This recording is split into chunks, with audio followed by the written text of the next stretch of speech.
Grotesque. This, of course, is a word that you probably know already.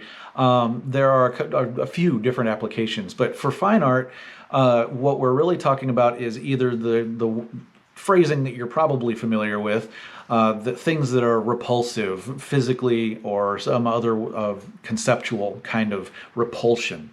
But the other application in fine art has to do with architecture. And here's one and this one is one that gets, that it's used incorrectly a lot. And it is typically a grotesque and a gargoyle. There's a term you're familiar with, I hope, right? Gargoyles are water spouts that basically take rainwater and direct it out and away from architecture so that it doesn't, run into the building or pool up around the outside as badly.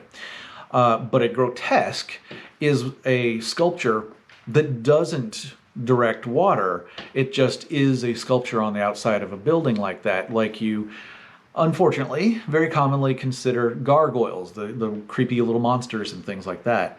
They get their name from, the gargoyle, I mean, gets its name from the objects that very frequently were monstrous, demon-looking kinds of things in European architecture, intended to scare away evil spirits and everything.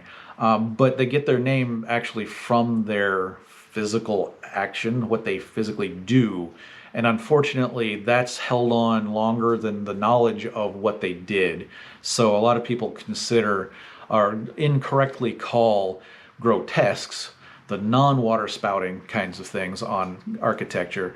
Yeah, a lot of times they say the wrong name. But what we're talking about with grotesques are sculptural things on the outside of architecture, typically intended to be frightening, unattractive, or something like that. Unattractive may not be the right answer because, I mean, I'm into monsters. I think they're extraordinarily attractive, but maybe not pretty.